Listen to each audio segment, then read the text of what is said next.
আমরা আর্টিস্ট গোপাল অধিকারীর Facebook page এবং গোপাল অধিকারী মনের কথা ইউটিউব চ্যানেল থেকে ভিডিও বানাচ্ছি।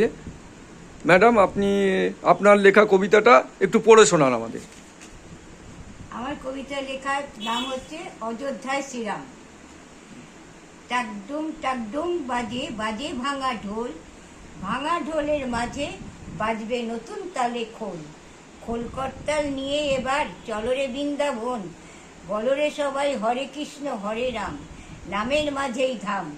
বৃন্দাবনে কৃষ্ণ, অযোধ্যায় রাম। বংশীধারী কৃষ্ণ হলো ধনুকধারী, চলো এবার অযোধ্যায় রামচন্দ্রের বাড়ি। পদ্ম ফুলের মালা নিয়ে সবাই দাঁড়াও সারি সারি, সর্বডালার মাঝে আছে পদ্ম ফুলের ডালা। ভজন পূজন করে দাওরে সবাই মালা। রামচন্দ্র ফুলের সাজে সাজবে আজি, দুলবে কণ্ঠে পদ্ম ফুলের মালা রাশি রাশি। দূর দূরান্তের ভক্তবৃন্দের সাথে আছে অযোধ্যাবাসী, সবার মুখে জয় শ্রীরামচন্দ্র, আমরা তোমায় ভালোবাসি। আপনারা শুনলেন, এটা ম্যাডামের নিজের লেখা কবিতা। আলো রানী বসু ওনার নাম। ওনার বয়স কিন্তু 82 বছর বয়স। তো এই বয়সেও উনি নতুন উদ্যম নিয়ে কবিতা উনি ছোটোবেলা থেকেই লেখেন। সেই বিষয়ে ওনার থেকে শুনে নেব কোথায় কোথায় ওনার মানে কোন কোন পত্রিকায় ওনার ছাপা হয়। ম্যাডাম, আপনি আপনার নিজের কথা বলুন, আপনার নিজের মনের কথা বলুন আমাদের গোপাল অধিকারী মনের কথা ইউটিউব চ্যানেলে। আমার মনের কথা হচ্ছে, আমি কবিতা লিখতেও ভালোবাসি, পড়তেও ভালোবাসি, শুনতেও ভালোবাসি। যারাই কবিতা লেখেন আমার মনে হয় তারা যেন আরও আরও কবিতা লিখে তারা যেন সবার মন জয় করে। আমার সবথেকে ভালো লাগে যে যে কোনো একটা পরিবেশ সৃষ্টি হোক কি একটা কোনো ম্যাটার, যখন একটা কিছু আমি মনে হয় এই জিনিসটা নিয়ে একটু লিখলে হয়তো ভালো হবে, কি এই বিষয় লিখলে হয়তো সবার যদি ভালো লাগে, দেখি না লিখে সেইভাবেই আমার যখন মনে হয় আমি সেইভাবেই লিখি। এবং আমি নিজেও একজন সঙ্গীত শিল্পী, আমি এখনও সঙ্গীত নিয়েই রয়েছি।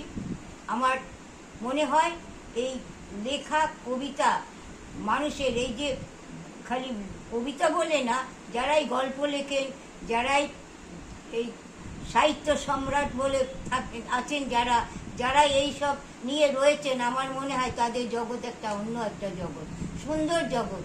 সবাই যেন এইভাবেই সুন্দরভাবে প্রভাবিত হয়ে উঠতে পারে, এটাই আমি সবার কাছে ঈশ্বরের কাছে প্রার্থনা করি। সবাই ভালো থাকুন, সুস্থ থাকুন। ধন্যবাদ। আর আপনার কোথায় কোথায় পত্রিকায় ছাপা হয় একটু আমাদের যদি জানান। মানে আমার নবসুপ্ত এই বইতে আমার কবিতা বেরোয়। নবসুপ্ত এই বইটা, আচ্ছা, এইখানে আপনার কবিতা ছাপা হয়, তাই তো? হ্যাঁ। আচ্ছা, আর আছে আমার বার্তা পত্রিকায় ছাপা হয় প্রতি মাসে কবিতা বেরোয়। আচ্ছা। আবার যেখানে হয়তো যারা আমাকে ইনভাইট করেন যে আমাদের এই পত্রিকায় আপনার একটা কবিতা আমরা লিখে ছাপাতে চাই, প্রিন্ট, আমি বলছি হ্যাঁ, আপনারা যদি মনে করেন আমি নিশ্চয়ই দেব, নিশ্চয়ই আপনারা দেবেন। সেইভাবেই আমি এখনো লিখে যাই, জানি না কতদূর এইভাবে করতে পারবো, তবে আমার ভালো লাগে এবং আমি মনে করি এর মতন আনন্দ বোধ আর কোনো কিছুতে পাওয়া যায় না।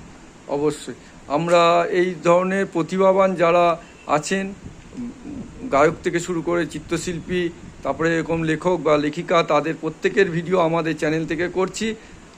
আমাদের চ্যানেল গোপাল অধিকারী মনের কথা ইউটিউব চ্যানেলের বিষয়ে একটু বলুন আপনি, মানে আমরা যে এই সাবজেক্ট নিয়ে কাজ করছি এই বিষয় নিয়ে। আমি বলবো গোপাল অধিকারীর এই যে চ্যানেল নিয়ে সবার ভেতরে এই যে তাদের নিয়ে যে প্রভাবিত করা, এটা একটা আমার মনে হয় একটা অনন্য অবদান। কেননা সবাই তো সব কিছু নিয়ে থাকেন কিন্তু সবার মধ্যে বিরাজ করেন না।